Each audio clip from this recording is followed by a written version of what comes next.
I wouldn't blame. A lot of imagining can be happening. All right, we've been live for 5 seconds. All Oh my right. gosh! Max, would you Awesome. love to do us the honor Of starting us off? of starting us Absolutely. off? Let's see if I still remember this. What's up, everybody? We are calling all nerds, and you have answered the call, the beacon in the sky, if you will. We are your friendly neighborhood hosts that talk about everything within the entertainment zeitgeist, and we are so excited to talk about some amazing stuff tonight. Starting first and foremost with just price hikes that are being seen across the entertainment industry on consoles, really any electronics at large, with just the AI storage Watergate moment that we're in right now, I guess you could say. Going from that, really just wanting to talk about all of the big game news over the next few months of just a bunch of games, incredible looking games that are coming out from GTA 6 all the way down to Dawn Walker. And yeah, we'll just also be talking about what we're playing right now, what we're excited for in the coming months as we head into 2027. But that's what's on the docket for tonight. I like that you use the word docket, mainly because I don't know what a docket is, but it makes us sound pretty official. So I know. let's do Yeah, it. I let's like do when it. he said is. All right, Is really set that bar. Good job, Max. You used a basic word. Is. I like when he said zeitgeist. I was gonna go for that next. All right, I got my headphones. I'm locked in. Oh, Noise canceling is on. All I can hear is you guys and the sound of me eating popcorn. Hmm. awesome. Well, let's dive into it, guys. I mean, Yeah. it's not great. Yeah. Prices are going crazy. They'll probably continue to go up, but um, over the past, I want to say, I feel like it's been a full year now since these price hikes have started. I think so. Besides the Nintendo Switch 2, which is still holding strong at 450 base price, price increase is on the horizon. I think literally next month. But all of the other current state game consoles have gone up in price by about $100 above what their standard price was back in like 2020, 2019, which is the complete opposite direction aged consoles normally go, which is you'd think they go down in price because they are lower quality in terms of console system infrastructure and everything like that. Um, it's pretty rough out there. Yeah. Every day it feels like video game as a hobby is becoming more of a premium uh, hobby to get into.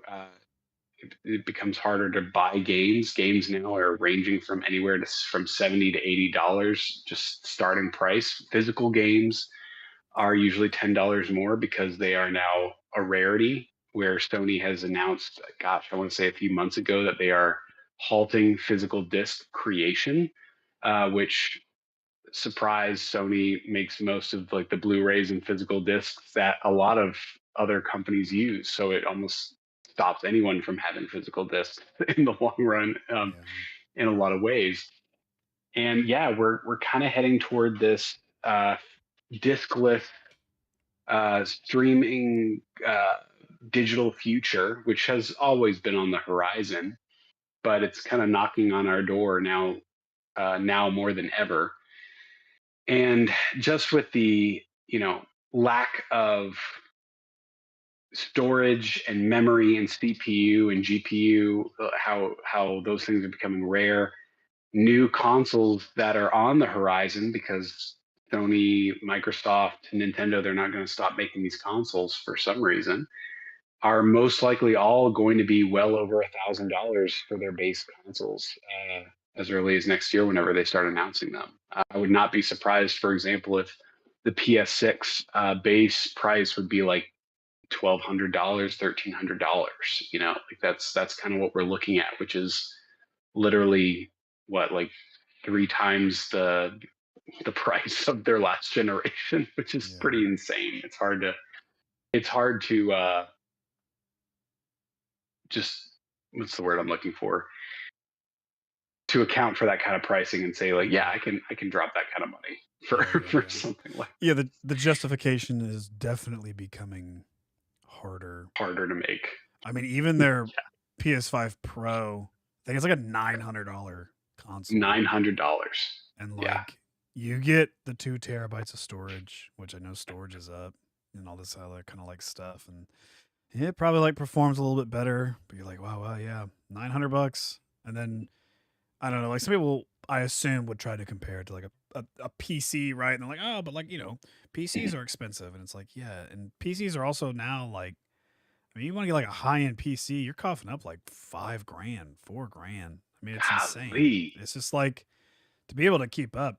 It is pretty tough. I mean, I guess one of the nice things about like the PS6 and whatever the next Xbox is, like I don't know, our PS5s and our Series X's and Series S's are probably going to still be able to hold up for a while. To like continue just being able to like play games, and I think a lot of that's going to depend on how these companies like make new games and for what consoles they're allowing the games to be playable on, etc. But yeah, it's an interesting time. I mean, especially with I read an article that I was sending around to like a couple people at my job, but it was like RAM has already been sold for all of 2027.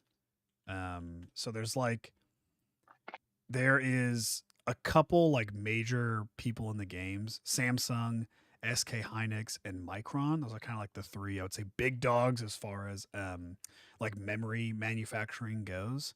And then there was a report that came out earlier this month, and those companies have already told that like they've completely sold out of their DRAM for manufacturing capacity of the entire year of 2027. And it's all just like, because it's like it is what is going to the like data centers for all the AI and all that kind of stuff. And it's like the RAM that they're using isn't the same kind of like RAM that we would use and like our computers or consoles, but it's more of just the fact that like it's still like similar components, and then they're just spending all their time and effort on just like that. So then there isn't regular like RAM for us to be able to like utilize. And yeah, I mean it's probably pretty comparable to the first early days of COVID, like with cars. You guys remember when like microchips had all those shortages, and so cars were skyrocketing in prices and and it's not even necessarily the fact that there's like not enough. It is the fact that there's not enough. It's like the supply cannot meet the demand like anything. You could be Pokemon cards, you could be talking about like wanting to get a new like memory for your computer, talk about trying to get like a new like a new console. It's just I don't know. It's definitely pretty strained. It's a little unfortunate. And I think my fear is that we're going to also be jumping into like the $100 price range for games here soon. If we're already This is an interesting thought. Curious on what you guys think. The gap from $60 games to $70 games, and then the gap from seeing $70 games to $80 games, does that gap seem like it's been a lot shorter this time around? I personally feel like I remember seeing $60 games for like years, and then it was like, whoa, we're at 70. And then I feel like I blinked and I'm like, whoa, there's like $80 games now. GTA and like Mario Kart. It felt like such a shorter time frame of already pushing the limit. Curious on what you guys think. If it's felt the same way for you guys. Peter, I'll let you go first. I have some thoughts, but I want you to give your take on it for sure. No, I just want to absolutely agree. It's like I was just browsing the store, and I know we've talked about it before that GTA would probably come out with a higher price because of them being the leader, if in a sense. But I was just floored by the number of seeing like $99.99, and then I browsed a bunch of other games that came out relatively recently, like 007. That First game Light came out not too long ago, and it was on discount to now be a $60 game, but it showed how it was base price $70, and I I haven't seen so many $80 games yet, but even the $70 price mark still surprises me. Yeah, I think that 80 is thankfully fewer and farther between, but you are Yeah. right, Tyler, where like 80 is kind of the standard if you want something physical. Like Yeah. 80 is the new standard for physical games, which is crazy. But it is for like the big league stuff. I think I'll use Mario Kart as an example, right? That is absolutely a game that is not worth $80. Yeah. Um, and I think for Nintendo, that was kind of them testing the waters with that price range coming out the gate with the Switch 2. And even though, of course, it sold a lot, I think the lukewarm reception the game got really kind of made them a little more hesitant to come out with more $80 games since. Like, Yeah. I don't think there has been an $80 digital release for Nintendo since Mario Kart World. Um, I feel like the only game upcoming that may hit that mark again is maybe Pokemon, like Wind and Waves. I could see that for sure, which would be insane, right? Because like it's like obviously it's two separate games. If you want all the Pokemon, like you have to basically cough up $160 for both versions of the game, which would be insane. Um, and that's all assumption, but like even Yeah. still, even just 70, it's well over 100. It says Um, yeah, earlier pre-order listings for Pokemon Wind and Waves were $80 for physical copies $80. and 70 for digital copies. So Okay, it was well that's good. Nintendo, I'm remembering now, that had $80 price tags, and Nintendo was really notorious for price hikes, and they got into a lot of Mhm. controversy, and they just decided to do everything all at once too. They were like, first we're gonna raise our consoles, then we're gonna raise our games. It's like they kept, and then controllers, accessories, they just decided to increase everything, and like public would Well, not receive it well, and then they would just raise it higher. and I think that is what is going on, not just with the games, but like with the. I think that's what these companies are doing, like the big three are doing, in order to get some sort of profit, because they are losing out on game sales. Game sales are slowing down because people cannot afford to buy as many games as they used to with the prices they're at now. It's the sad part of where we're at uh, with this hobby, where I think that they're just going to be hunting for the whales, right? Yeah. We're just like really just trying to get in the people that can easily afford this kind of price tag for these consoles and these games, and Hmm. just sell to those individuals. And it's just one of those things, like even with like PlayStation Plus or Game Pass, like I think Microsoft is going a different way with that, but also I have to wonder how long Game Pass is going to be around. Yeah. Um, Same. It be, kind of sucks like now be, too. yeah, like Yeah. and I think that's on purpose, right? I think they are trying to make it less and less advantageous until it's at the point where it's like, okay, well, we're just going to shut it down now. Yeah. It's like I don't think it's long for this world, just Yeah. because it's just not giving them the profits that they're wanting for their publishers, for like the game Yeah. developers themselves. Yeah. Two But two notes on that. One, um, on the first thing, talking about like price hikes of stuff, right? A good example mhm, is looking at the Steam Machine. There's an IGN article that talks about how the Steam Machine was originally meant to be around $750. But then yeah, because of all the like memory shortages and everything that's going on, it dropped at $1,049. That's like how much of a price hike that thing had to get. A $300 price hike on just a yeah, system that's like a 512 gig system and not even like a super high end like GPU or anything. So that's like one thing. And then around mhm, Game Pass, for example, um, this was an article I just saw from June where the Xbox CSO admits that Game Pass lost millions of subscribers after the price hikes last October, meaning October of 2025. Yeah. I mean, millions. That's crazy. That's a lot of money that they are now just not having anymore. And Yeah. I don't know if it's necessarily like, I don't think that we're in this era where people are like, I want physical instead of digital. Like, I don't think we're in that era. I don't think that era is going to come back. I think the No. voice of people who want physical is going to get stronger or like louder for like a little bit. But I don't think it's that their numbers are increasing. I think it's more of just that like they'll be louder right now for like a little while.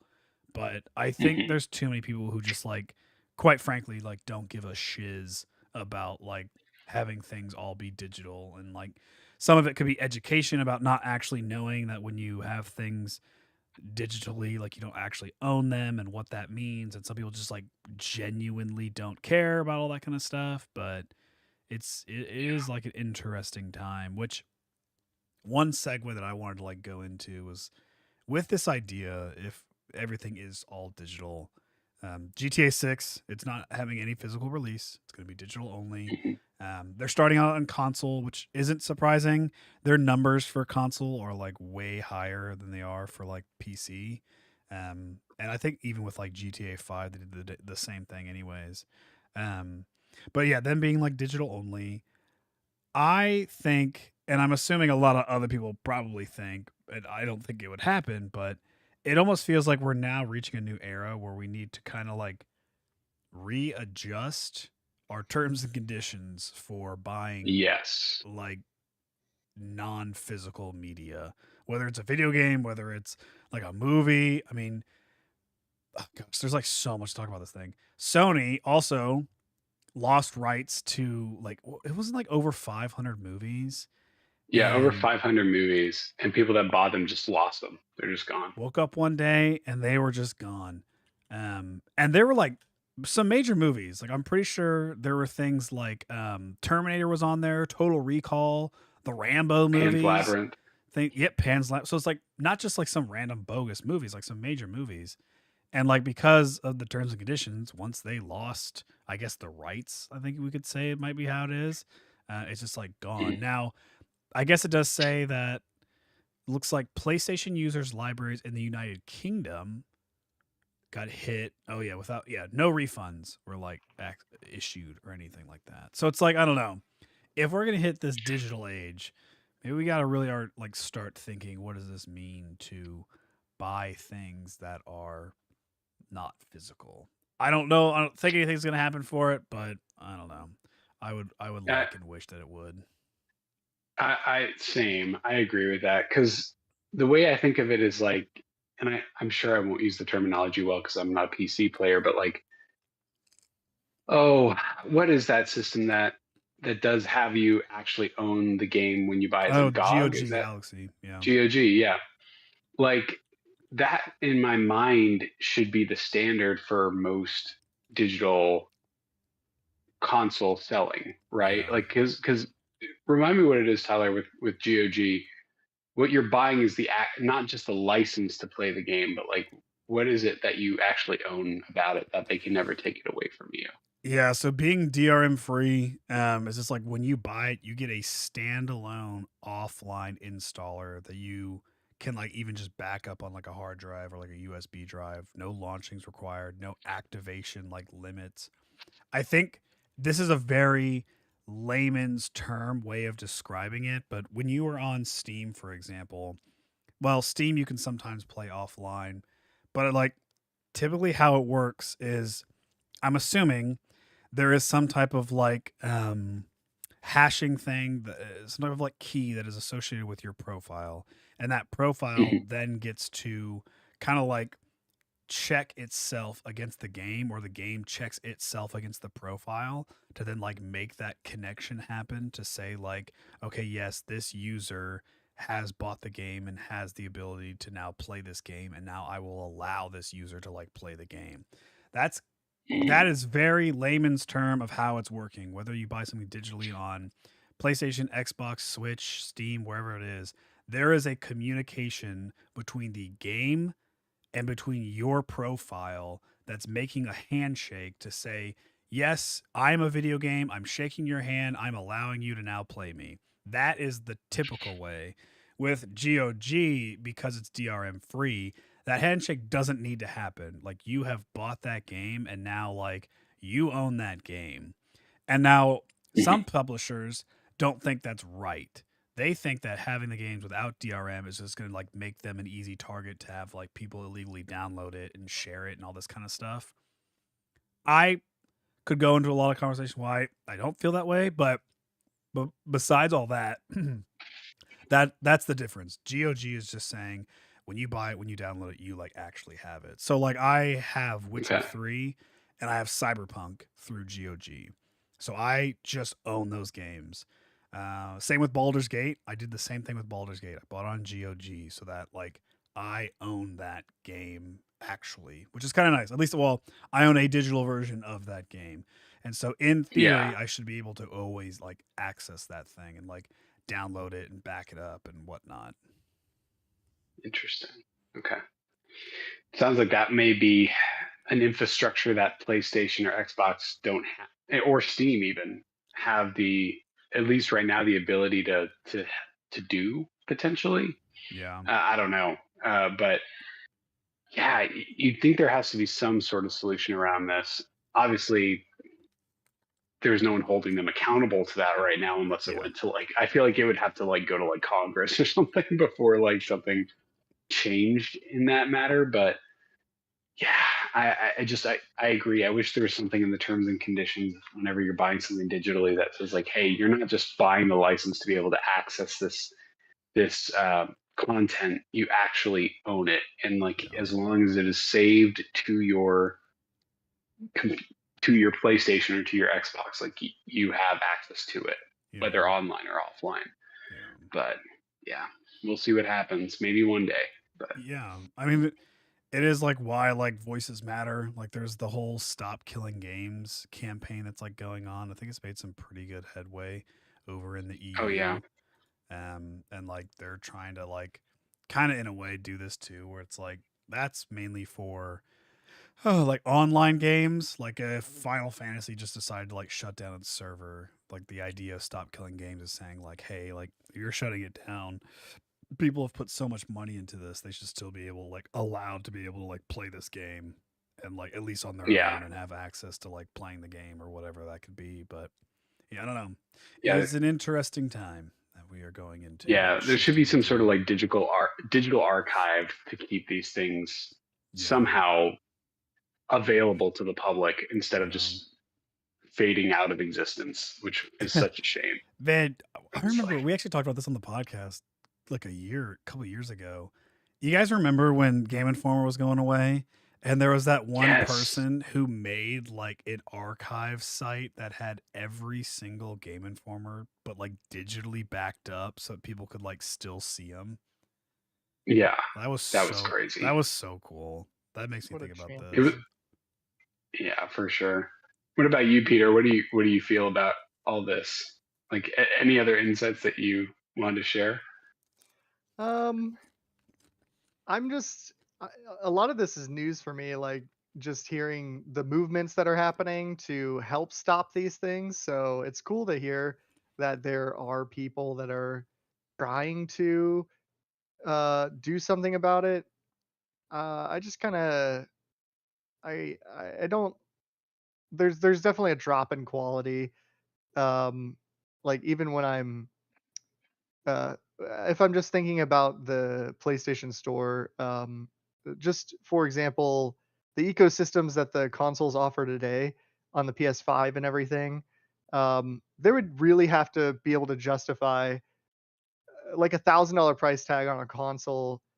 Uh, it's so much harder to prove, but like you said, if their market is some kind of whale market to sell consoles at such a high price, um, just kind of going back to that topic, it's for me, I I wish there would be something that would um, cause them to feel like they need to generate better quality. I don't know what that would Mhm. look like, but yeah, it just seems like the jump from PS4 to PS5 was there really was just uh, I wouldn't say it was like a heavy difference. I mean, of course, it was like um, Heavy in what way? moving Sorry. from like the hardware specs into I like got 60 FPS and everything. Like Yep. that was the big jump for them during that generation. But going into the next generation for consoles, uh, I just it's so hard to justify what they're doing, and Yeah. yeah, I see what you mean. Like you're like kind of like, what's the next step to like go into? I don't know yeah, if some of it's Right. like chasing, right? Like I know that people have a lot of opinions about Unreal Engine and like its success or lack of success, and it's like I don't know, maybe consoles are just trying to always like chase the new gosh, what are those things called? The new Engines? shiny. Yeah, it's like they're always Yeah. like trying to chase whatever the new engine is to be able to like keep up with it. Maybe these engines are in these consoles' pockets and like that's the reason. Yeah, I don't know. You would think that like we've hit some type of like I don't know, ceiling or something, but I mean you see it in phones, right? I feel like I mean the iPhone was it the iPhone X came out and that was like 2015 or 2016 whenever that was and like I don't know what iPhone's ever been different since like if you look at it holistically, what iPhone's really ever been different since like the iPhone XR, Yeah. right? And then like same with Samsung's, like what Galaxy lineup of a Samsung has been different so drastically over the last few whatever years, you know, and consoles sometimes consoles would always like feel so much more different, like your PS1 to your PS2 to your 3 to your 4, and then but then it was like All of a sudden. yeah, then it was like, oh well, yeah. the 4 is like still good, but that 3 was nice. And then you get to the 5, and you're like, oh, like okay, like what are we really, you know, what are our big There gains now? there used to be that season where consoles were pumping out so much content of accessories and trying to be different and doing Yeah, weird, wacky things and yeah, competing with each Weird, other. right? And it got to the point where it was crazy, and you had like the Kinect and the like And the now, PlayStation controllers with the little bulbs on the top of them, and and going to the store was fun because you're just like, look at all these weird like just browsing it. You're like, gadgets. what does this even do? Like, And now being weird and wacky is not allowed. Like feels like it. you either sell or you close. Yeah. oh Like it's like, yeah. Gosh, yeah, it and so feels like yeah, don't The be innovation different. on.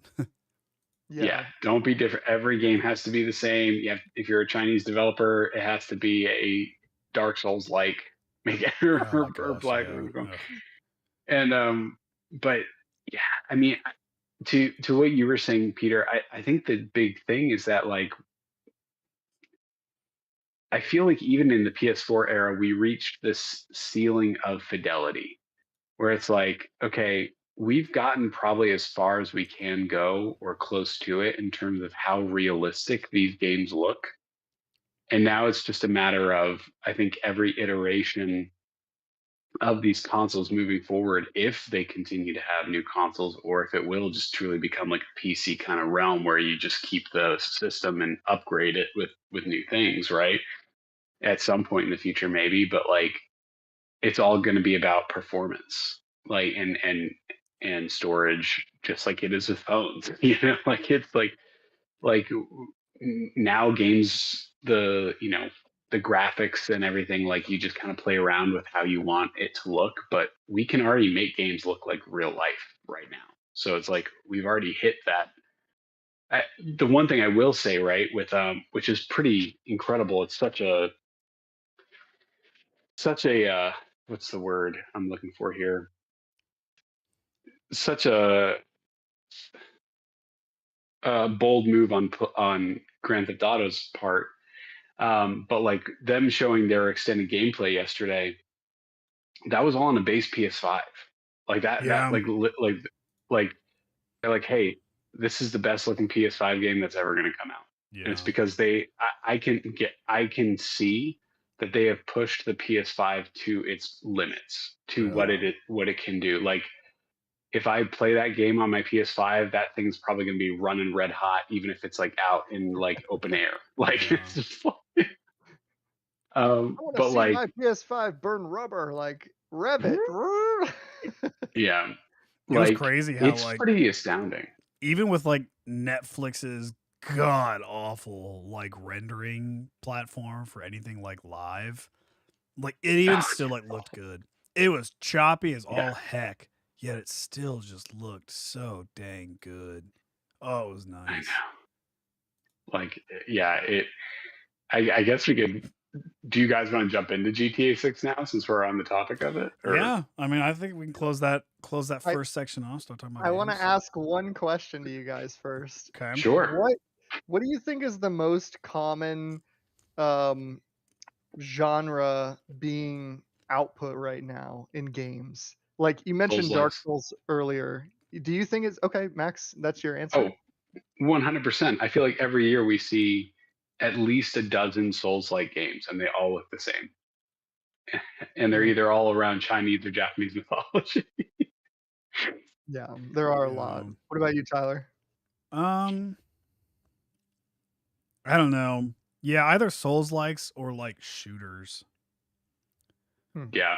That's kind of my guess. Souls like. Do you know? Do you have like a thing? Well, I was just gonna say what I've noticed a lot Okay. recently is the friend, and I don't want to use this term because it's kind of negative, but people are calling them the friend slop games. It's becoming its own What? genre. So think of the game like Peak, the mountain climbing game, and Among Us, which was the hide and seek game, Oh, and Lethal yeah. Company, which is the horror game. There's a bunch of like those are starting to duplicate like viruses, like just like Souls that started duplicating. You start seeing the same characters fighting like similar looking bosses in similar settings, but they're all like Oh, different. yeah.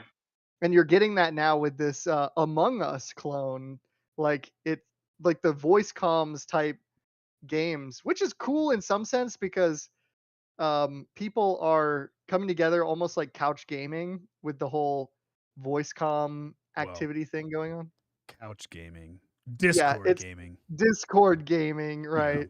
But it's like that in a sense. But yeah, that's what I've noticed a lot of recently. Yeah, Yeah. That's a good one. we have one of our friends in our chat, Kyle, who mentioned this new game, Mecha Chameleon's a perfect example, which it is. The Oh game like yeah. blew up with Oh, like yeah. how it was, and I would say that like if I had to guess, this is my like little take on it. I think why I call them party games. That's like my I guess term. I don't know if that's true Yeah. or not, but I think because party games are really fun to play with friends, but they're super fun to watch good quality streamers play. So Hmm. like right now in like the space, there's like the Burnt Peanut, there's Jinxie, there's Mhm. Queso, people like that who are very boisterous, who are very entertaining. You know, they're streamers. Party games do really well for them, and like because of it also you just hear so much about it, and like it does kind of seem like indie developers are just trying to find their next Among Us or next Mecha Chameleon, and just like I know Yeah. what you mean with like the slot part, Peter, because I have heard that some of these games are literally just like AI I don't agree games with that are that like coming out. necessarily. But well, I'll say this, There's a lot of trash. I don't remember where I heard this from. I think I was listening to a podcast, but they were like, no, I was listening to Co Carnage talk about this on a stream one time. And he was like, just the big pivotal moment is going to be the day that a video game is going to absolutely blow up and someone is going to say, hey, yeah, I vibe coded that entire game and you guys didn't notice it. Whenever like that Mm, point happens, that's gonna like change the game, because then everybody's gonna be like, yeah. I want to get that cut. You know what I mean? And my guess, this is just a speculation, my only opinion, I think that's first gonna happen with one of these party style games. That is my Yeah, I theory. could totally see Yeah, that. I think 100%. the first Yeah. time we're gonna notice that is with a party style game that's going to come out and someone's going to be like, yeah, bro, Claude vibe coded this thing and I made $7 billion. So God, that's my thought. That's my take on that. It's gonna yeah, be I the could next totally see that. iteration of Fall Guys, 100%. It's gonna be like whatever next Fall Guys type game. But in Yeah. lighter news, how epic did GTA 6 look? That was It kind of insane. looked right? gorgeous, It man. was. It surprised me like the way a game surprised me back in like 2009. I agree. Like, Yeah, like this is probably the most beautiful game I've ever seen. Like it's just like it's unreal how it looks. I would love to start by saying I didn't think I actually wanted GTA 6 cuz like when it comes to Rockstar games, I'm way more into like their Red Dead series because Mhm. the Grand Theft Auto with all the like drugs and random murdering and crime and all that kind of stuff. I think it's fine. Like I get the gameplay and some it's fun to do, but like I've played Grand Theft Auto 5 and stuff for like a few hours and everything, but like it just has always been very fleeting on how long it like keeps my attention. So I just Yeah. kind of thought, oh, GTA 6 will be the same thing. It'll be fun. I'll probably play like 5 hours of it or so, and then I'll just kind of like never come back to it. And then I saw what they did the whole thing on Netflix and stuff, and I was like, oh my gosh, this game looks like it is going to be insane with just Yeah. how much they're putting into it, and like, it's you can drink the water through the TV.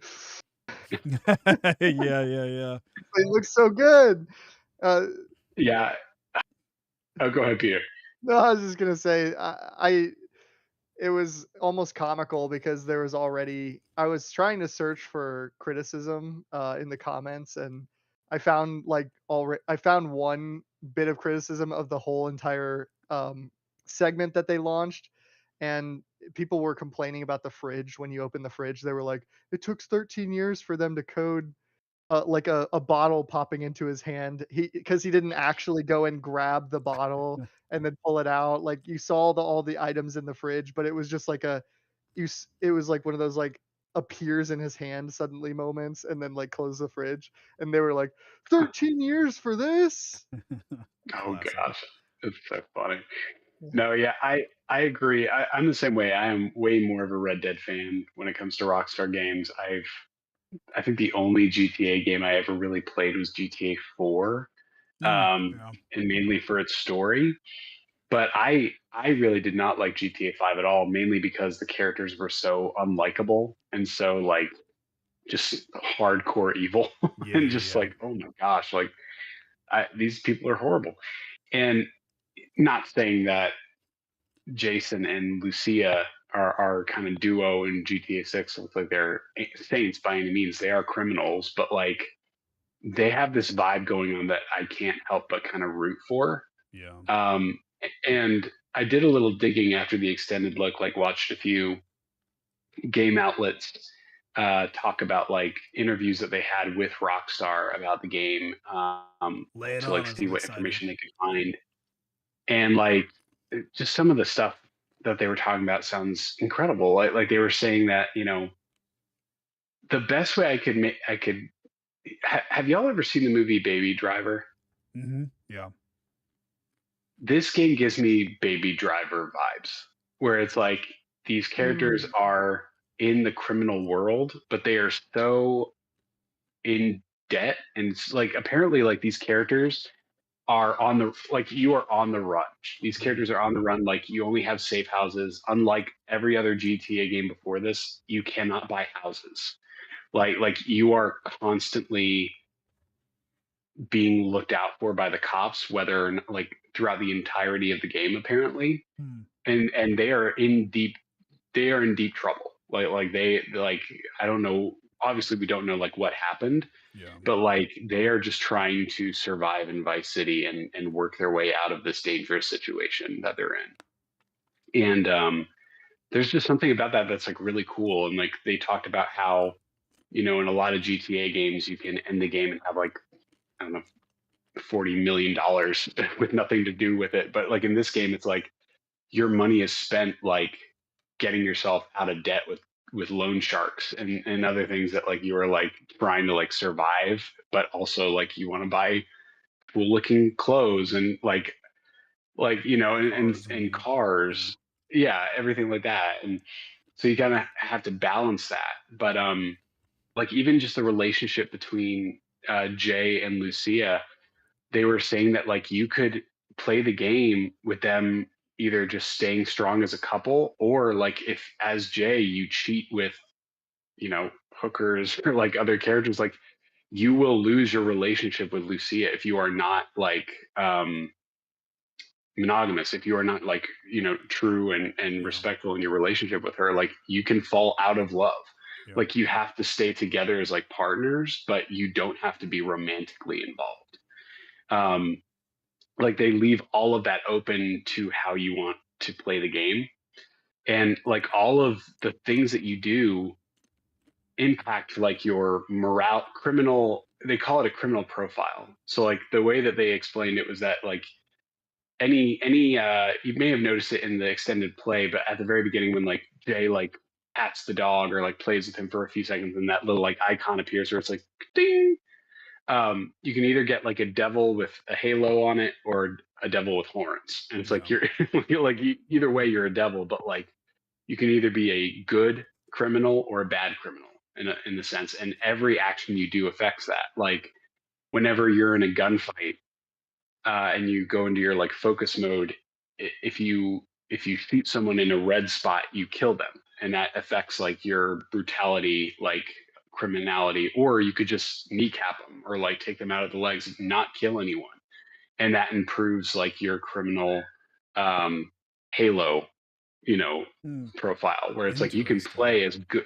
Yeah, so like you can go the whole game without, well, I can't say you can, it's all, but like, you know, if you like shoot out like cop cars or helicopters, you're probably killing people there, but like everything you do there impacts that.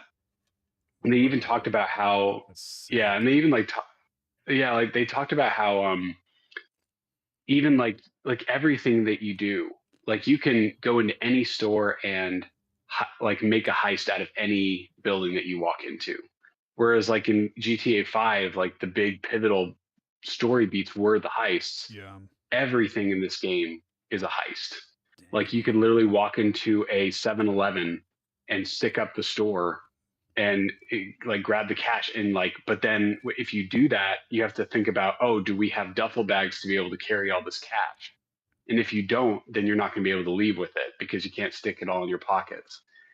Your weapons play into account there too, where it's like if you have like an AK-47, for example, that's strapped on your back, it doesn't just appear in your hands.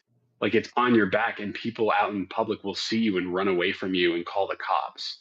So like you want to like store bigger guns in the trunk of whatever vehicle you're in, otherwise you're going to get caught. And like so it's like it's all these like crazy things that you have to like consider in all the acts that you do.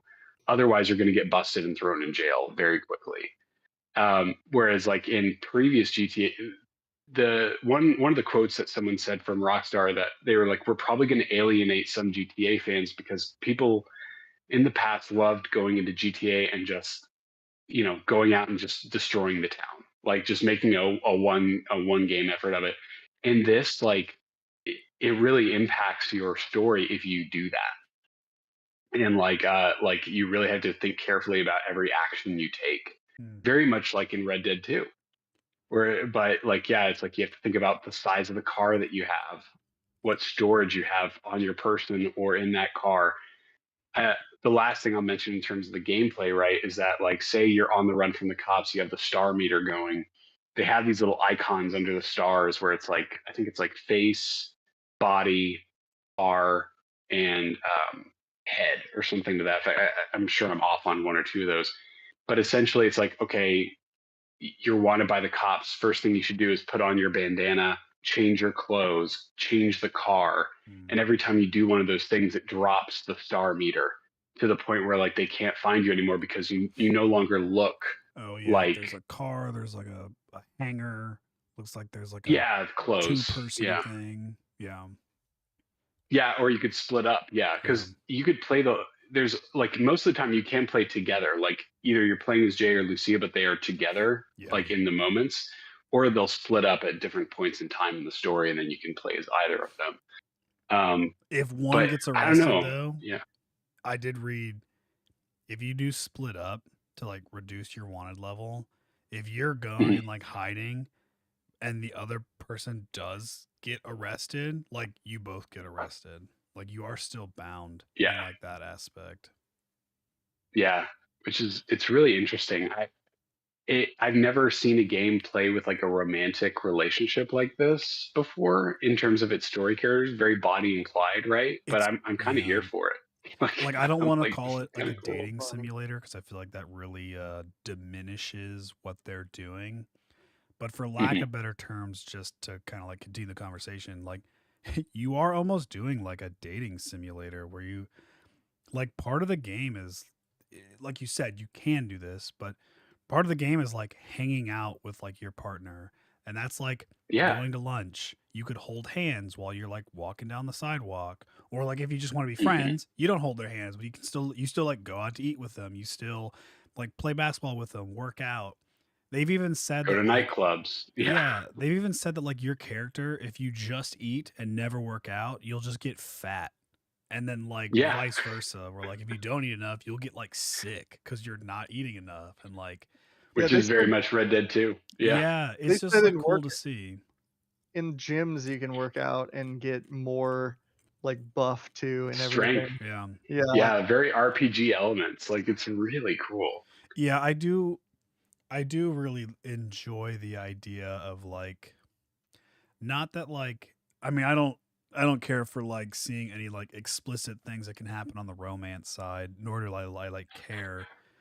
But I can Sure. appreciate the idea of like a game trying to do its best to have its version of portrayal of like love.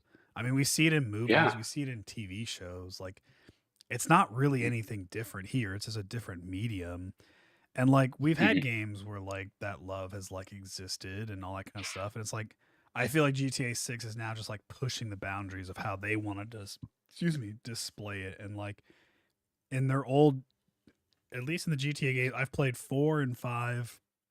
And I've played like Vice City, and I don't really remember feeling all that much like love between like certain characters.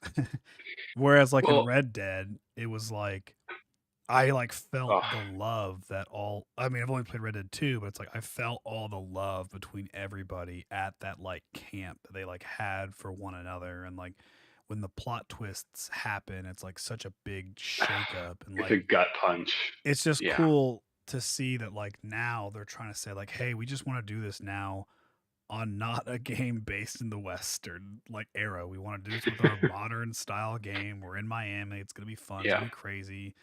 But like we want to like, I don't know, actually develop characters and make this story worth it and make the world as like of a livable world as they possibly can. Where I think I texted you guys about this kind of stuff where, you know, full disclosure for anybody listening, it's like I have some weariness on maybe like how explicit GTA 6 is going to be, mainly just for Mhm. like personal reasons. And it's like, it almost does feel like it's real life where it's, I don't know, like I'm surrounded by that kind of stuff already in the real world. And like I choose not to like partake. And it's almost like the game is trying to do like the same thing where it's like these things exist, but you also don't have to like partake in them. It's just sort of there for someone else's like play style. That's what they want to be. But if you're a person that just wants to go in and like try base jumping, go play basketball, maybe you rob a couple stores, you do some of their races, which look insanely Oh, good. they They're look like racing awesome. stuff. And it's like,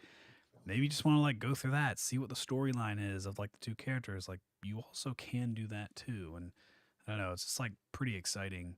It's also this is a very funny random thing that I did read about too. This has nothing to do with any deep story, but I just let it be known it has taken I don't know when the first GTA game came out, but it has taken however many years for Rockstar to finally add a comma in your money.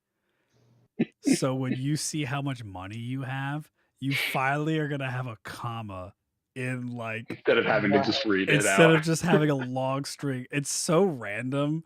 But when I when love I that. read that, I legit was like, ah, nice. That's a good addition. Like Oh this yeah, game quite That literally would has drive me everything. crazy. It has everything from the mundane of adding a stinking comma into like the UI to like yeah, deep, rich, like character, like world characters or they'll react to, or like you said, Max, if they see your gun, they're gonna like start calling the cops, or they might try to like fight you themselves because you're in like Vice City where other people also have guns. And like it's so crazy how much effort they put in this game, and that Netflix thing really, really showed that effort. yeah. And the fact too that like how an RDR2 obviously has way less NPCs than a Grand Theft Auto game, but every NPC had it's their own story. They had their own like daily recurrence of what they do in the day to day. It's the same for every NPC in Vice City in this new game. But Yeah. like they had a whole studio branch just for the NPCs. So like Wow. NPCs that you see around the city, each and every one of them have their own story, their own like day calendar that they follow, and like you can run into probably the same characters over and over again if you want to find them. But Whoa. like yeah, it's pretty incredible. Um, yeah, I just like you were saying too, Tyler, like, I mean, the ending of RDR2 is probably one of the most emotional endings of any video game I've ever played in my entire life. It was like, it was really impactful to me.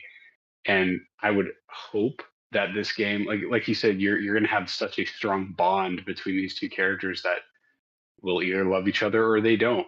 But either way, they're entwined together. Their destinies are entwined. There's nothing that we can do to stop that. But I have to imagine the ending or the story beats in this game are going to be really impactful for the both of them. Even though like it's just very interesting. The male character of Jason, just voice alone, I was not expecting that. Like he Mm, seems like a very silent, big dude, whereas just like he's yeah. very serious, very like quiet, and Lucia is very much just like a hot, like a passionate, hot person. Whereas just like they balance each other. I feel like in that way really well, where they're like, oh, these guys are like polar opposites, but Yeah. like they feel right together in that sense. Like Jay seems to be like very dependable, very like, hey, like put me in a gunfight and like you don't have to worry about anything kind of thing. Yeah. Yeah. I wanted to But say apparently the wanted system too is also specifically pulling from the Red Dead Redemption 2's bounty system. Kind of like when you were wanted, you would have mhm. those kind of like encounters with people who would go out and hunt you. So they're saying it's kind of becoming less of just like a police chase and more of being hunted, and people will narrow down specific data points as you're wanted to like locate you. Like Tyler was saying earlier about the mask and everything, it's important to do those things, but it's like on the other side, it's like the people searching for you are also actively like narrowing down different things to corner you while that's happening. So it sounds like it's going to be a very tense, like a lot more challenging. Um, Oh yeah, you- that's what I gathered too. And this is all assumption, right? But the fact that they've stated that these characters can't buy homes, they're on the run, it very much makes me think of the whole camp setting in RDR2, where it's like every chapter you have to change Yeah. location out of necessity for Yeah. survival. I feel mm, like the same thing's going to happen here, where I it's feel like like at that's the end of a you know. chapter, something's going to go wrong, or and Lucia and Jay are going to have to run to the next district of Vice City or whatever, and just feel Yeah. like, okay, now we're settling here for a while. Yeah, mm. Like, it does feel that you way know, that there is going to be like the site that they're at gets compromised, then you have to like go to like a new one and kind of like yeah, not necessarily start over, but you got to like figure things back out again. yeah, it's interesting. I don't know if y'all picked it up, but like I really liked the story beats that they showed in the extended look. I think one of the interactions that was had that I really loved the dialogue of was when they're on beautifully rendered terrace overlooking Vice City, and Jay is talking Oh to yeah, that old the guy, and he's the circus merry-go-round thing that he was yes, and talking. he's Yeah, telling that him was it was like, so. and I realized we were speeding up, and I thought, oh crap, I gotta jump off, Yeah, and Jay's like, you got a point to this? He's like, yeah. yeah, you gotta learn when to jump off. Yeah, that Yeah. was And cool. I was like, "Ooh, like okay, like these are characters that don't know when enough is enough. Yeah, And like it's gonna bite them, and like it's yeah. like, oh, That was such a good but way to, like, portray that. That yeah, was such a cool scene. That got me super interested in seeing how they carry out the story and develop the relationships further with some of those people. Like, I wanna know more about them. well, and that's what I wanted. That's why Arthur Morgan and his story in Red Dead 2 is so iconic, is because he is such a just a morally complicated character where like you're meeting all these different NPCs and characters, and he's talking to them, and he's just like, well, Dutch always saved my life, so I think I ought to just stay stuck around with him. But I don't like doing these things all the time, And it's Yeah. just like he's constantly thinking about the things that he's doing and trying to do the right things when he can.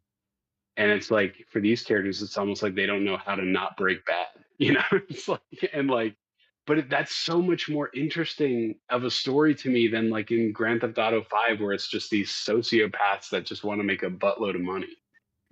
Like it's like, oh, this is so much more enticing to me. Like, I can't. I personally, I can't wait to play it. Like, it's gonna be incredible. Yeah. I do feel like it's gonna be like the game of like the decade. Like it's just Mhm. going to, I don't know. I mean, it comes out November 19th on a Thursday, right before like holiday season, where um some people have time off to be able to like not do much, and it'll be interesting to see. And I'm curious to see how everything's gonna like perform, especially because it's on the Xbox S too. That's interesting to me. Be interested to see Yeah, how like that like performs and stuff. But yeah, I don't know. There's a lot of like cool excitement for like what this game is gonna have to offer.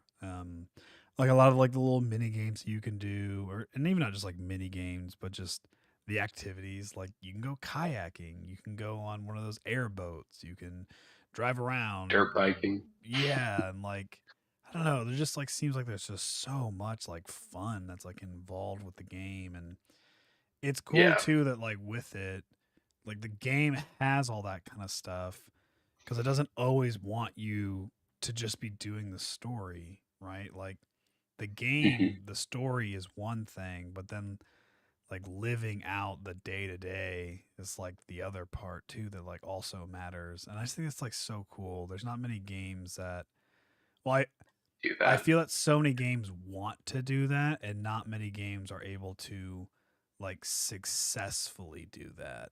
Um, Yeah, I would say that like Fable is one that really wants to do that. And it'll be interesting to see how it works out. I mean, I think, I don't know, for at least like the older Fables, like Fable 1, Fable 2, maybe a little bit of Fable 3, given the time of when those came out, it did a pretty good job of like making, a world feel decently alive and interactable and stuff. And I feel like with Fable's newest one, you can tell like they're really hoping to, lean more into that. And it's like, yeah, so many people want that out of a game, and I think GTA 6 is going to definitely be one of the like, if not the best to actually produce do something it. where the world does feel very livable and alive and something to experience. And it would even be interesting to see, once the game's out, like what's post game like. What is it like to continue on? Is it one of those where you Mhm. always like start back right before the final mission and like you just go explore, and you know what I mean? Or is it, you do your final mission, the game ends, and then like you get to continue on doing it. I don't know. It'll be interesting to see how that like kind of turns out too with like one of these kind of games. You just made me think of something there. It's another just hypothetical, but That's a great point, Tyler. Like the post game of Rock, there's always some sort of post game based on the final choice made in the game, right? So like I don't know, there's that like part of me in the story beat where I'm like, based on the decisions and the actions that you make in this game, is the post game that you only does one of them only survive, and then you just play as that surviving partner for the rest of the post game.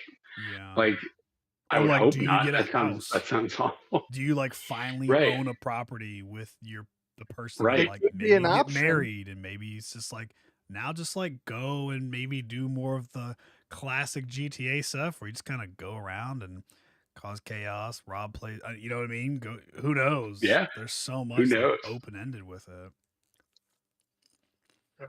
It's just it's going to be so exciting. And There's going to be that game's going to take forever to beat. anything Just like, anything stand out a lot to you, Peter? Did you watch most of the GTA stuff or what Yeah, what like stood out to you on that one?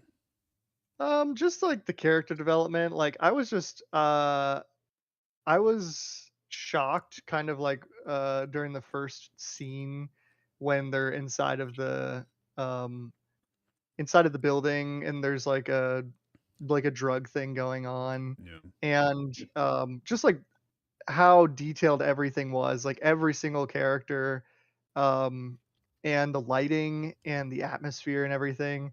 I could just feel the tension, and then when the police came in, I felt I felt really like shocked and sad when like there was like the guy who put his hands up and then like they still killed him and everything. I was just like, oh, that was crazy. yeah, That's a character right there that I'm sure we will be interacting with a lot from a story beat perspective, like the psycho cop, like oh my god, Mendez, I think they said his name was. They yeah, Like, and well, they definitely called him out. yeah, it yeah, was like they were very ruthless, and it definitely, um, yeah, it just like really made me see how they have. I mean, it just goes with what you all were saying, the attention to character development and detail. I didn't feel that in GTA 5 when I tried it. I just didn't connect as much, and so I definitely did when I played Red Dead Redemption 2. So I'm noticing a lot of that, like you guys are saying. So and then just the graphics and the atmosphere. Like I really want to go scuba diving. I think the underwater is going to be so cool. oh, Um, that looks awesome. uh, Waveboarding, I can't wait to do. I'm just I can't even fathom how large the map is probably going to be, and like I know there's I don't know how extensive going into buildings was in GTA 5 in terms of like what you could do, or but what you were saying earlier about going into any store, I don't know if that's going to apply for buildings too, and literally walking up floors and things that are happening within all of the city. I I really don't know what to expect. I just know that this game's gonna be so big. Yeah, it's gonna be crazy. Yeah, it says that GTA 6, the open world map is twice the size of Grand Theft Auto 5 and 3 times the size of the playable area in Red Dead Redemption 2. So the total area Golly. is estimated between 125 to 220 kilometers, which is 48 to 85 square miles. So it's roughly double the Los Santos map. Does that include verticality and like buildings and I don't know. space? No I don't know clue. like really how much buildings you're going into too, because I know in GTA 5 it was pretty limited on like how many just like random like skyscraper buildings you can Buildings, go into. It was usually just kind of like car shops, shops that you would buy things stores. at. Yeah, like convenience stores for like robbing, or if there was like a mission. So it'll be I have no idea if they plan to like do more, go into buildings or not. That'd be interesting to see. I have no idea. This sounds really stupid, but like to that point, right? Where I feel like me knowing the kind of gamer I am, I feel like the minute I start the game after the story beats and have free reign, I literally will just want to walk down every block of whatever area I'm in every single building, every single NPC I can find and know, okay, this is this building, this is that, and just like almost like scope out the entire area and be like, okay, this is where I play basketball. This is where I do this, and just I feel like it'll be so much fun just doing that. Like, I don't know. I hope they have pickleball. Oh my gosh, that'd be awesome. Could you imagine? Yeah. Oh my I bet gosh. they do. I mean, what don't they have? Honestly, though, they GTA 6 probably only showed us like a sliver. Oh yeah. But yeah. Well, I know that that's the main big game. Obviously, it's coming out the remainder of the year. What other games did you guys want to touch on real quick? Either ones that we're playing right now or what we're looking forward to? I feel like Peter about the bus talking about this Kingdom Hearts stuff. So all right, I just want to try to convince you guys a little bit to have a little bit of excitement or hope for it, just because I know they have a not so great track record coming out of Kingdom Hearts 3, and I just recently finished playing Kingdom Hearts 3, and I really liked it. It was pretty good, but I also remembered, because it's like I don't remember at the time like everything that came before the launch, and I forgot that it was like 13 years before they launched between Kingdom Hearts 2 and Kingdom Hearts 3. So when I put that in my mind, I was like, oh yeah, I would be pretty sad, because I feel like the overall like game of Kingdom Hearts 3 definitely didn't seem like a game that took 13 years to make. It seemed like it was like if there was only like a 2 or 3 year span between Kingdom Hearts 2 and 3, I would have been like, "Oh yeah, Kingdom Hearts 3 is like like absolutely incredible." I mean, it had no notable like flaws in terms of gameplay. It was really well. crazy to me. Keep going. I'm sorry. Really? Yeah, that's Just keep that's going. crazy to me I'm sorry. too. I'm so sorry. Yeah. Keep going. Keep going. Keep going. Just keep going. Oh man, it just felt so clean. Like Simple and clean. I didn't notice anything that was like stopping me from progressing, or just like any game breaking bugs, maybe I would say. And the Good. visuals were really clean, and I was like, all right, we're in all these different Disney movies. And they just seemed fine. Like it was everything I remembered from the Disney movies, and sometimes they did things a little different. And it was just like a generally decent game. It wasn't amazing, but it was like, okay, this was like, I could see the love put into this game. Like I could see the storyline. I'm not saying the storyline was amazing by any means. That part was definitely like, it just felt like I was watching through something uh maybe like a middle schooler wrote, like tried to piece together all these different things from different games, and it just didn't make any sense. Now, with all of that said, I was looking into Kingdom Hearts 4 and knowing what happened at the end of Kingdom Hearts 3.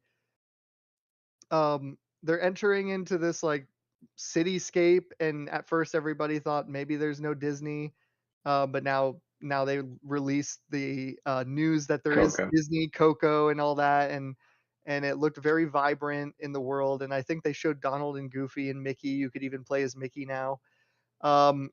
So with that said, I looked into a little bit about what the direction was with the worlds that they're creating, and maybe what they're looking for in doing with additional Disney worlds, and also the storyline, where they're going. And what the director himself said, first he made some bold claims saying that the game will not be delayed, because that's what everyone's already expecting and criticizing. They're like, there's no way this game's coming out next year. The last one took 13 years. They kept delaying it. But he has put his foot down and said, like very boldly, like there will not be any delays on this game. It is coming next year in 2027 at the end of the year. And he's like personally like saying it's just not, That dude's about to get fired. it's not budging. And so I mean, there is that. I don't know how well we can take his word for it, but he is really taking a hard stance against not having any delays. And then they said the direction of the game they've really hired a lot of, uh, or maybe not hired, but they brought on somebody who was from the very original games, who they gave him the task of really focusing on compiling the story in a way that helps bring it together to not be so complex and understanding.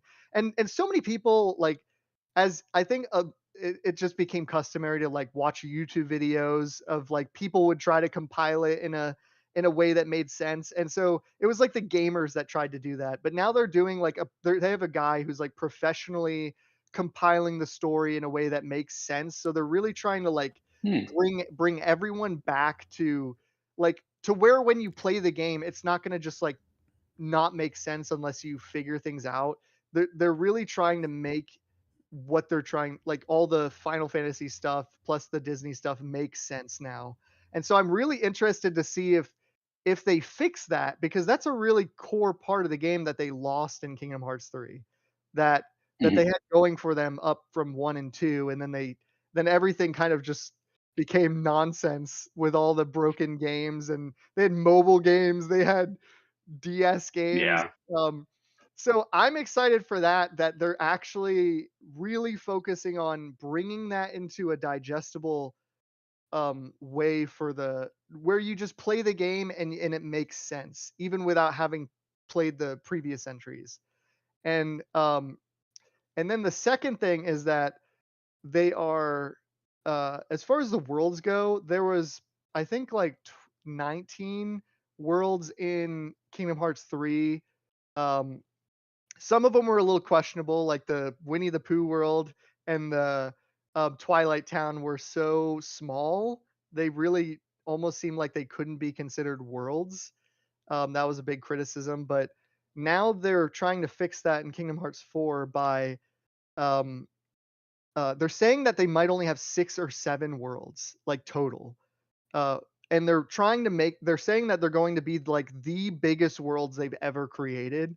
So every world is going to be like super detailed. There's going to be a lot to do in every single world. So you're not going to just like run into a world where you're going to be disappointed and it's going to be like lack of content and things are just going to be thrown together. They're really focusing on just creating these really vibrant worlds. Like Coco is one of the first ones. They're saying there's going to be a lot to do in Coco.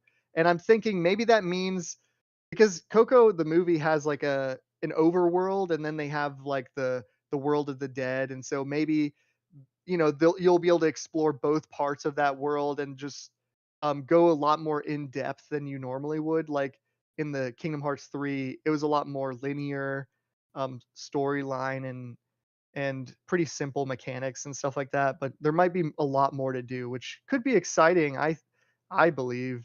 Uh, and and those two things alone, uh, I feel like it could go in a really good direction.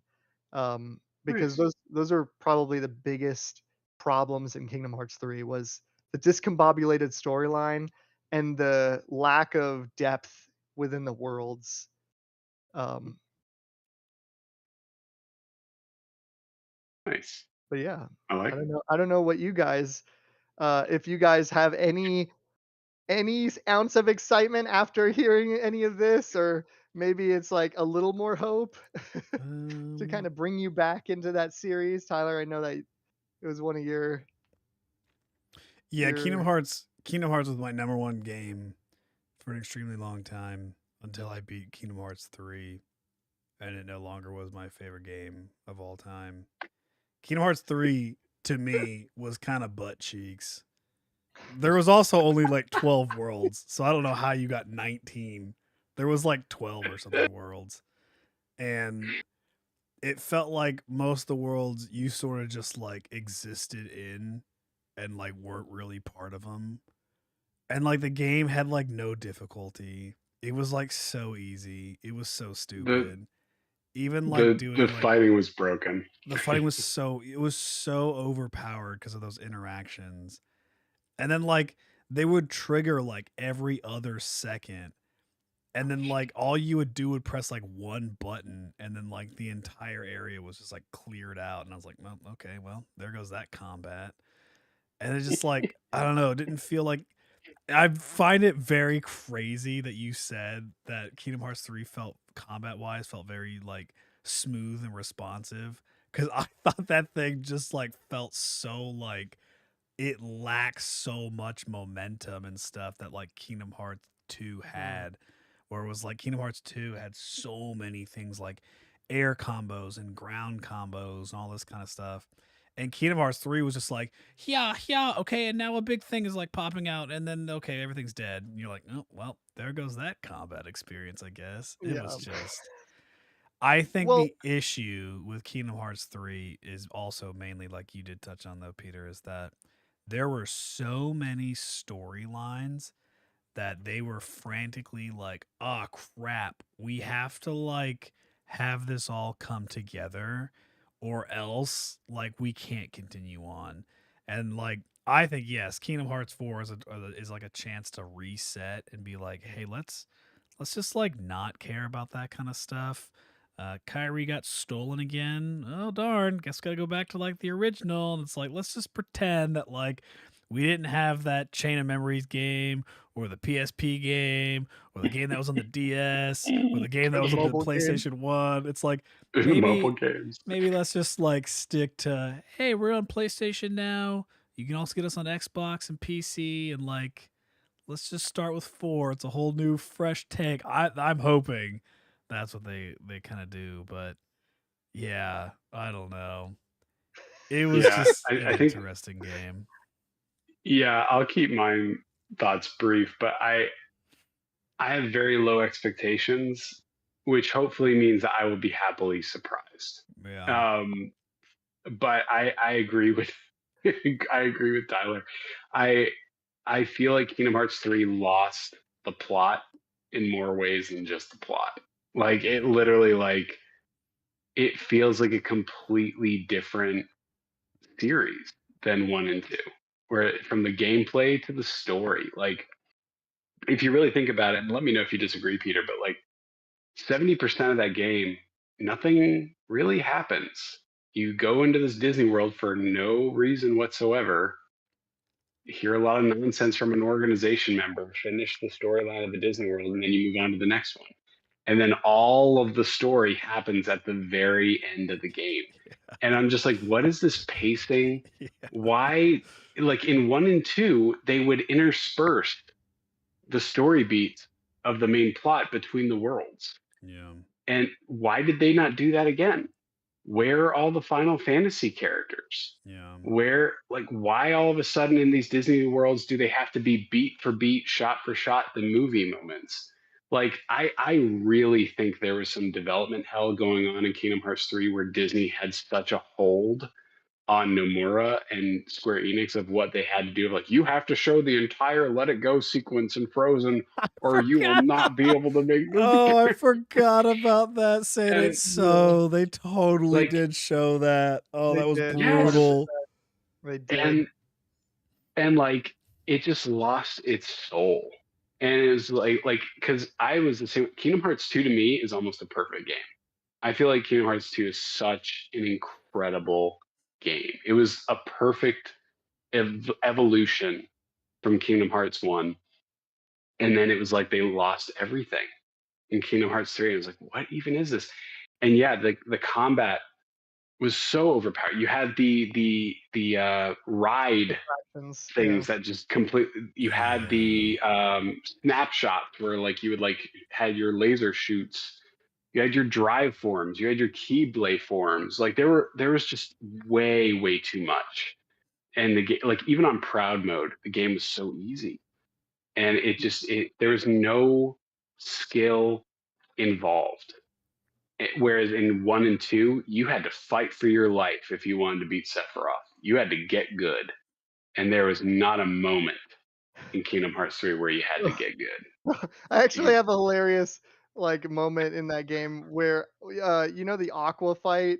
I literally beat Aqua with one of the attractions. I got like a swinging ship and yeah, and it like hit her and she was like staggered in midair where it was like going back and forth and she just couldn't move and she was just like oh no, I'm just gonna continually get hit by this until I literally won. It like took half of her health bar, Yep. just with that one attraction. And that was supposed to be one of the pivotal fights, like almost like a Sephiroth type fight where she had all these teleport, like you must block abilities. I didn't even get to see half her abilities because I was just like, oh, I beat her on the first try. I was on proud mode. And Oh, but yeah, I it's totally crazy. agree. I don't defend any of that stuff. Except for the I, fact that I enjoyed it. I just it was yeah, like it which was is an great. enjoyable game. It was like I didn't have a bad time, but if I had played Kingdom Hearts 2 directly before that and then played Kingdom Hearts 3 with all these expectations, I would absolutely be so frustrated. I would be like, "Where are you going with this series?" Like Oh you yeah, ruined everything I was hoping for. you And ruined everything. The, that's so funny. And I hope that they take that chance in Kingdom Hearts 4. I really do. I I see do too. hope. I see hope on the horizon, and yeah, I don't know where I got the 19 worlds thing from either. Because yeah, I That I was a do lot. remember there were not so many, and maybe it was just considering all the planets that you could like, which weren't even worlds. It was just like Mm. treasure things, and but yeah, I gotta say, like, if you All do good. take it as like a whole, if you do like watch maybe like a video or something that like shows all the actual like storyline of Kingdom Hearts, like starting from like pre Sora and what that meant and like what the organization was and like there was I think there was like some kind of like online game or something that also had like some interesting story yeah, that included Yep. it and like Baron Rex. Is that what you're talking about? Or are you talking about oh, No, you're talking there's about like the a online, like, Kingdom Hearts game. yeah, but like it wasn't Kingdom Hearts because it was all about like the organization, I thought. Like, I don't know. There's just like oh, there's some super cool like deep lore where it's like Luxor, who's the guy with like the cards, like you find out that he's like a lot more like hardcore than you actually think because of like what his yeah. background is and like there are some super cool like moments in Kingdom Hearts. It's just kind of like, oh man, why they do the way that they do. I don't know. It's Yeah. interesting. But I mean, yeah, it'll be cool. And I mean like they're getting a TV show as well. There'll be a new Kingdom Hearts animated series coming out, so we'll see what that's like. I And am. Yeah, Yeah, I'm I actually kind was of gonna mention interested that. in that. Yeah, Yeah, and I'm I'm interested in hoping seeing that. with the fact that they're bringing a guy I think the guy who, worked on bringing all the lore to make more sense and be in, like, a palatable format is directly working towards that Kingdom Hearts anime too. So I think I'm that in tandem with the game and I see it as, like, kind of like with Cyberpunk. Cyberpunk came out with Cyberpunk Edgerunners after it already so good. became a game where everybody was like, "What?" Like, they were just so frustrated, but then Cyberpunk Edgerunners was such a redemption for that game. It was like, "Wow, look, this is like the type of story people wanted, with the Yeah. characters people wanted." And, and also on that note, Cyberpunk Edgerunners 2 is coming out Oh, soon. I can't wait. I'm so pumped. Oh. Well, what about you, Tyler? I know we're edging up on end of time, but any other games that you're looking forward to before the end of the year? um yeah, I mean I'm keeping my eye out for Dawn Walker. That I'm Mhm. like kind of interested to see what that's going to be like. Um I am interested in the Star Wars XCOM game that just came out recently or is coming out Yeah. recently. That one looks pretty cool. I think like if Dawn Walker isn't like something that I'm interested in, I might do the Star Wars game. Um, and then there is a early access for a game called Emberville, which is a thing that I've been following for a pretty long Ooh. time. There's a streamer, Co Carnage and Dan's Gaming, who has had like a lot of work on this game. Like they've been like pretty pivotal into it, and it looks pretty good. So it looks like a really fun game. So that comes out in October. Nice. Trying to think of anything else. Fable, but that got pushed to next year. But I'm still excited for that one. If you guys haven't seen it, Oh there yeah, is the like storyline, one of the story beats that they show from Gamescom. That looks really good. So I'm excited for yeah, Fable. Um, obviously, yeah, GTA, and I feel like that's kind of all that I know of right now. I think out of all that, like Dawn Walker is the biggest one that is sort of on my immediate horizon. And I'll mhm, kind of a lot of things are kind of riding on what that's going to turn out to be because like yeah. RuneScape Dragon Wilds, it has its 1.0 release. I think the same day Dawn Walker comes out. And so it's a lot's September kind is of packed. yeah, like a lot's kind of riding on like, oh, if Dawn Walker isn't my kind of game, then I'm gonna like do this instead, and I'll probably do this instead. So it's a lot of it's kind of waiting for that. So I'd say that's like the more major game that I'm like looking forward to. And then currently I am playing through Graveyard Keeper because that also has a Ooh, second one coming out soon-ish. We don't really know the release date, but the second one looked really good from their little trailer that they showed. So I am playing through nice. Graveyard Keeper 1 because I haven't ever fully gone through it. And it's a really good Steam Deck game, so I've been playing that. And I think that's pretty much it for me. I've been playing a lot, but I've just been playing mainly Graveyard Keeper right now. That's been kind of keeping my attention since it's on the handheld. Makes it like pretty easy. I try to do like a little cyberpunk thing, and I just haven't really been on my PC much. I think this us doing this podcast right now is I think the first time I've been on my PC in like maybe a couple weeks. I just haven't really got on this thing to like Yeah, play any games because there hasn't really been anything that I've cared to like play on here, anyways. So, yeah, yeah, that's pretty much me. nice. I think for me to round us out, right, I got quite a few games that over the next, I want to say, year that I'm excited for. Dawn Walker for sure, I'm interested in, but most likely the next game I'm going to buy is Wolverine for the PlayStation. Really, When that comes out on the 15th, I'm really excited for that. Huge Insomniac fan.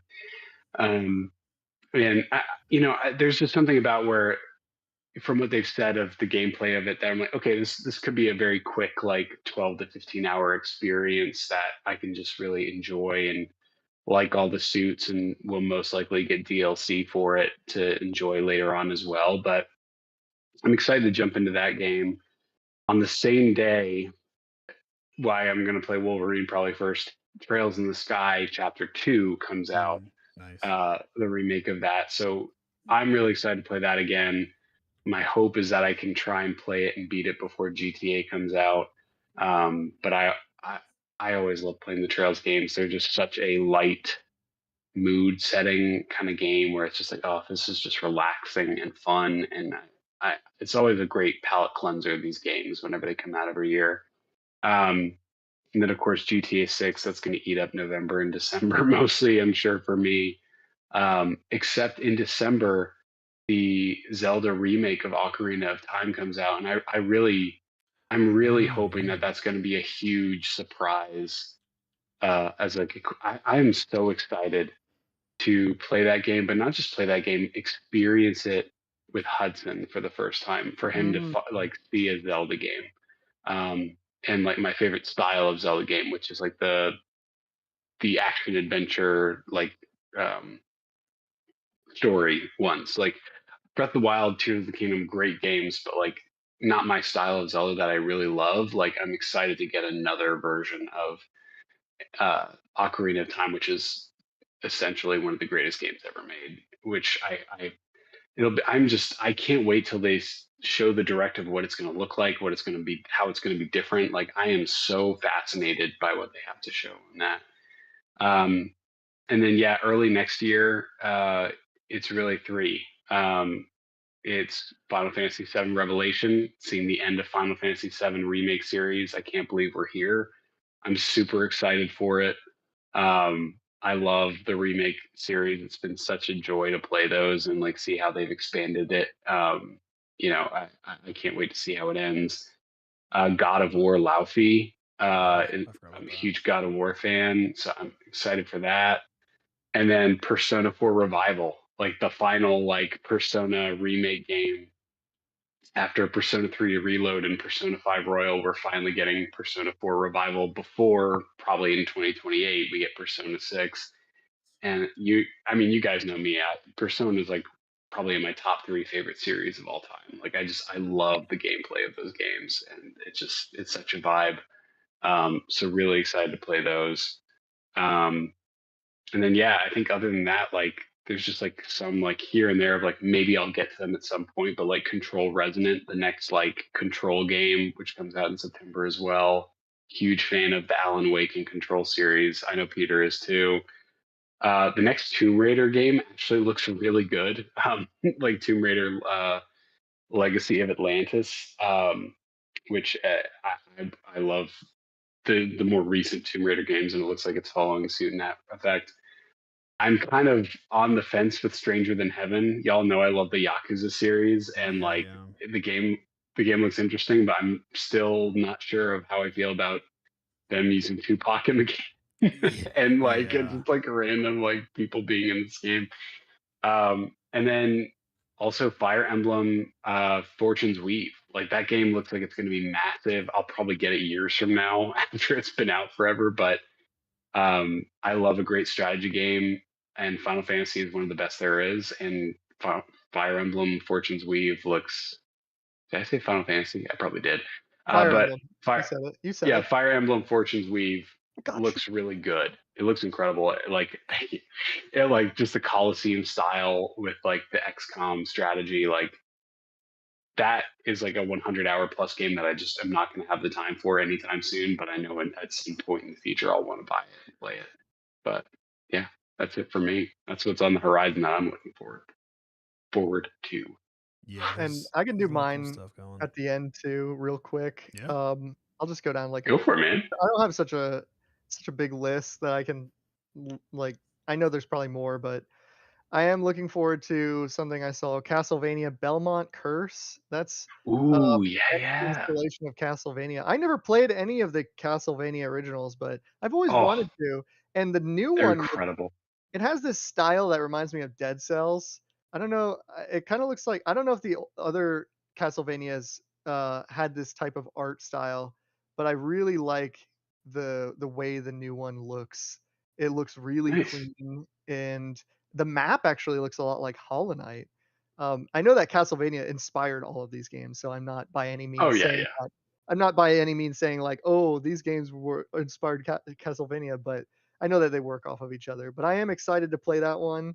And then I'm also excited for Fable, of course, and a lot of the ones you mentioned, Max, like Forgot Fable. um,